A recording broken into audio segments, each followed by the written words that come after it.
This video is brought to you by About History. In history books, World War I and World War II appear in separate chapters. But in reality, these two wars are like two halves of the same horror movie. Just imagine a father trying to survive in the trenches with a gas mask in 1918. Only 20 years later, in 1939, he sent his own son to those same trenches, against the same enemy. So, how did the world find itself in a war where more than 50 million people would lose their lives?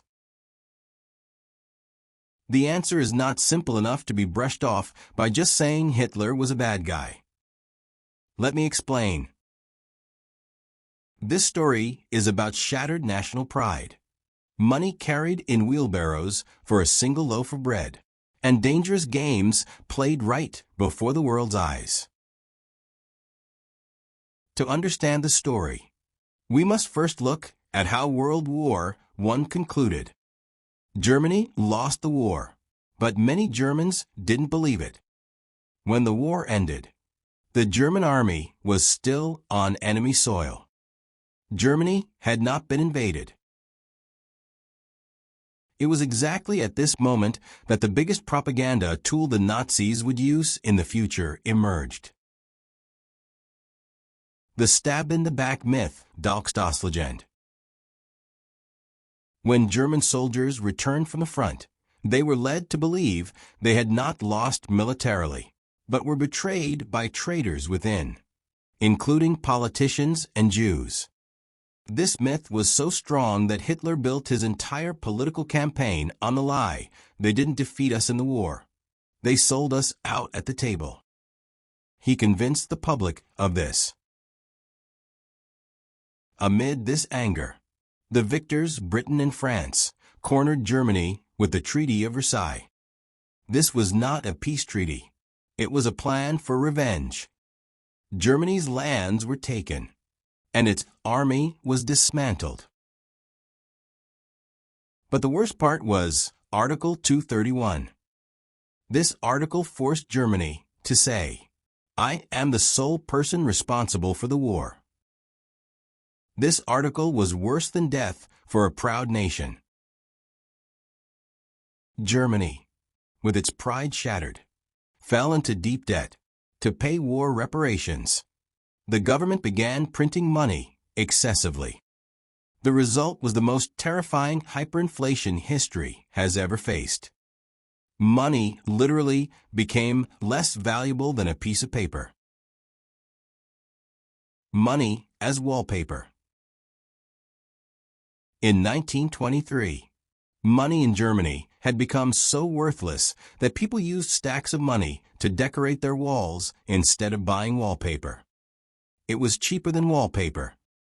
Children played in the streets, building towers from stacks worth millions of marks because they couldn't find toys. This despair among the people brought an end to democracy. A hungry society with bruised pride pays more attention to those who promise bread and revenge than to those who promise freedom. Adolf Hitler thrived on this hunger.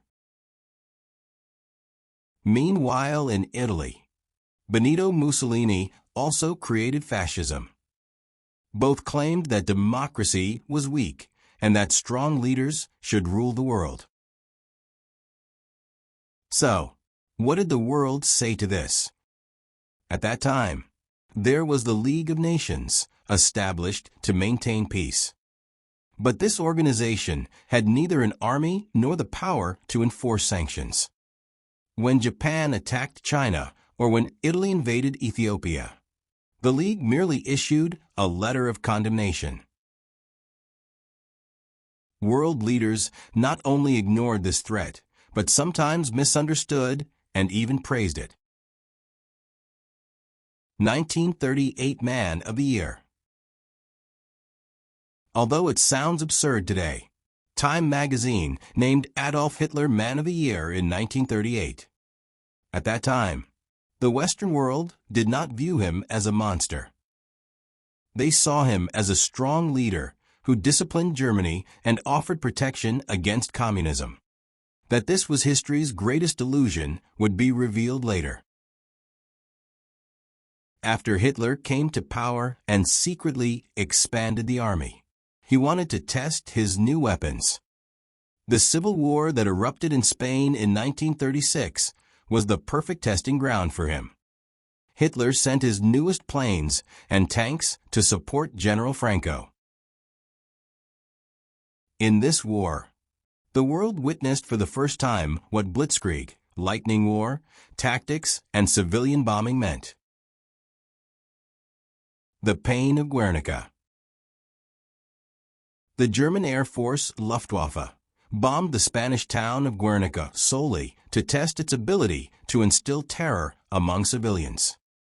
This atrocity was so horrific that the famous painter Pablo Picasso created that famous Guernica painting based on this event. This incident was a trailer of how brutal the approaching World War would be. Hitler was now ready. First, he annexed Austria. Then he aimed for Czechoslovakia. Britain and France allowed Hitler to take the lands he wanted, saying, "Let there be no war, no matter what." This was called the policy of appeasement. You cannot calm a monster by feeding it. You only sharpen its appetite. In August 1939, Hitler made his final move. He made a deal with the Soviet Union to secure his Eastern Front. Now, the target was Poland. But he needed an excuse to say, "I didn't attack, they attacked me." False flag attack, the Glivitz incident. The night before the war began, the Nazis staged an attack on their own radio station with German agents dressed in Polish uniforms. To make it convincing, they even took a prisoner from a concentration camp, dressed him in a Polish uniform, killed him, and left him at the scene. The next morning, Hitler spread the lie. "Poland attacked us. We are returning fire." On the morning of September 1st, 1939, German tanks crossed into Poland. Hiding behind this lie, Britain and France realized they had no choice but to declare war. Unresolved issues from World War I, economic ruin, the greed of dictators, and the weakness of the West came together to drag the world into a nightmare that would last for 6 years. If you want to learn what happened during World War II and the facts that are not well known, don't forget to subscribe and turn on notifications. See you in the next video.